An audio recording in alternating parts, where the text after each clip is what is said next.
जय मिथिला। मिथिला खबर में अहाँ सबके स्वागत ये। हम बाजि रहल छी मनोज चौधरी। जाप सुप्रीमो पप्पू यादव आई प्रेस कॉन्फ्रेंस केला और ओहिमे 3 बात रखला। पहिल बात जे ओ अहाँके ई जे धान खरीद पैक्स द्वारा होइए समय पर नहीं भेला पर बिचौलिया के हाथे किसान के सस्ता दाम में बेचऽ पड़ै छन। दोसर, गुलाब बाग मंडी स्थित जते अहाँके व्यवसायी के छलन है दुकान, हुनका अहाँके बिना सूचना के उजारल गेल। एहिमे अहाँके हुनकर कथन छलन है जे जनप्रतिनिधि जे छथिन हुनका आबक चाहिए आगा, चूँकि हुनका अहाँके पब्लिक चुनै छन और वो सांसद विधायक बनै छथिन। विधायक गुलाब बाग के छथिन और वो अहाँके वो दुख दर्द लेबऽ एखन तक नहीं गेलखिन है जिनका साथे ई अहाँके अतिक्रमण भेलन है। दोसर बात कहला जे बिहार में जे शिक्षक ये ओकरा से अहाँ की उम्मीद करबे जे पैसा दऽ कऽ जे नंबर के कारण स्कूल में शिक्षक बनला ओकरा से अहाँ की उम्मीद कऽ सकै छी। तेसर बात कहला जे अफसर शाही के बोलबालाए बिना पैसा के अफसर के ट्रांसफर पोस्टिंग नहीं होइ छै, ओहि चलते अहाँके बिहार में विकास नहीं होइ छै। हम एखन अहाँके प्रेस कॉन्फ्रेंस जे भऽ रहल ये तै पर चर्चा करब और हुनकर बात के राखब। फिर कभी एग्जाम नहीं होता टीचर में, मार्क्स तो सारा दुनिया में सब जगह मिल जाएगा। मार्क्स पर यदि टीचर बनेंगे ना तो आईएएस ना टीचर में फेल कर जाएगा। बाप जिंदगी में आईएएस टीचर नहीं बनेगा। यह सिस्टम पैदा कौन करता है? गवर्नमेंट। पहले आप टीचर बनाइए तब टीचर को गाली दीजिए।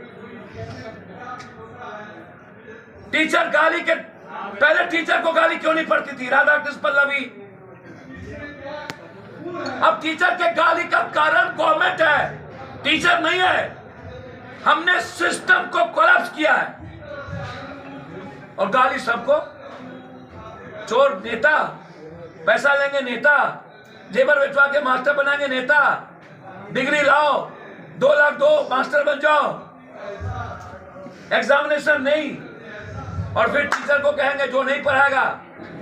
ये गलत है, हम इसकी आलोचना करें। धान खरीदने का टारगेट फिक्स है।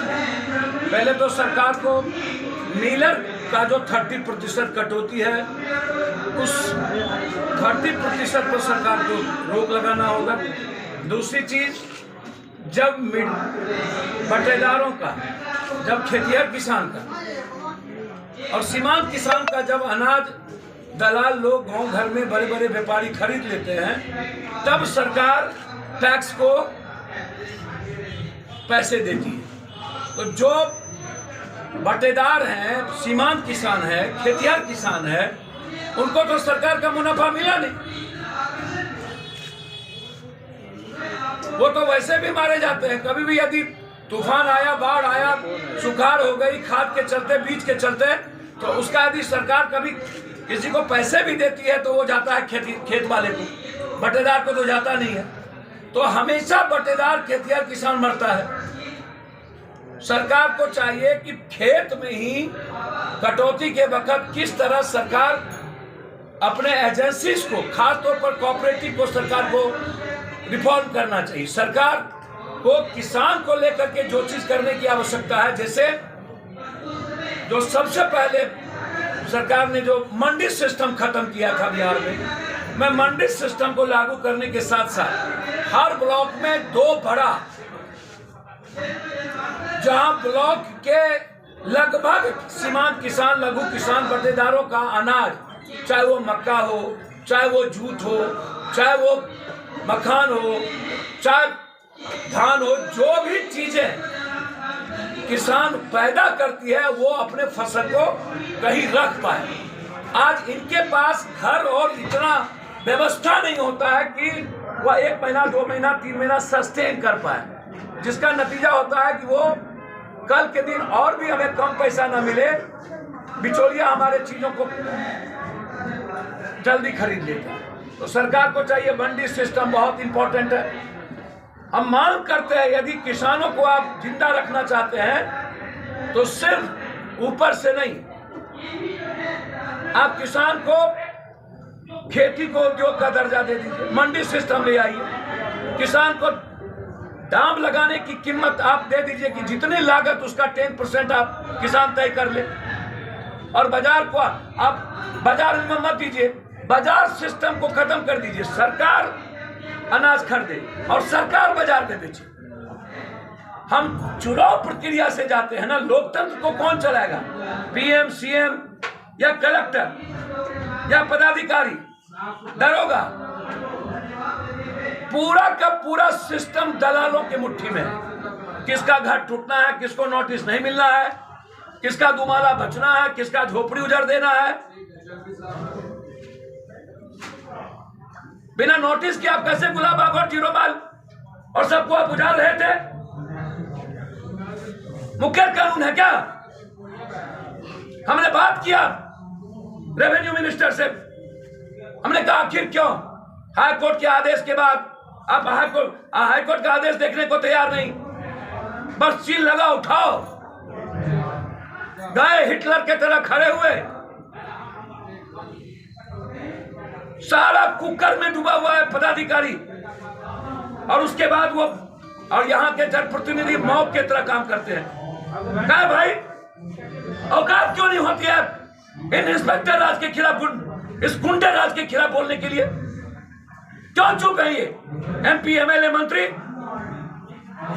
जबकि खाद्य आपूर्ति मंत्री यहीं के हैं? एमपी का घर बगल में, उसके बाद तोड़ दिया पूरा का पूरा। एमएलए गुलाबबाग का फोड़ दिया, बस वोट लेने के लिए। बीजेपी के वोटर, उसको बचाने वाला कोई नहीं। हम आगाह करते हैं यहाँ के नगर निगम के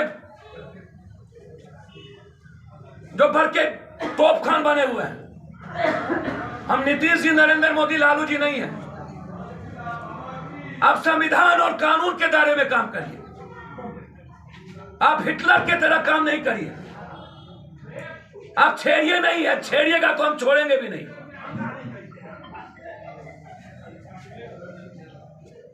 गुलाबबाग और पूर्णिया पर किसी की नजर, चाहे कोई हो, गिद्ध दृष्टि पड़ी तो हम आर पार युद्ध के लिए तैयार हो। और धर्म युद्ध में पप्पू यादव कभी चिंता नहीं करता। हम मरेंगे या रहेंगे, इंसान के बचाने में हमारी कोई कीमत नहीं है, कोई वैल्यू नहीं है। इसलिए आप पहले हाईकोर्ट का ऑर्डर, फिर नोटिस, और हमको आप समय दें, हमें बताएं। हम 200-300 सालों में हैं। पहले पीडब्ल्यूडी रोड नहीं थी जब हम बसे थे, और जब एक्ट बनी उसके बाद आप आए, और उसके बाद प्राइवेट जमीन में भी आप तोड़ना शुरू कर दी। वो सरकारी जमीन नहीं है। सजाया है ई होम्स पैनोरामा को हमने बनाया है। ई होम्स मेरा एक सपना था जिसपे मैं पिछले 4 साल से काम कर रहा था।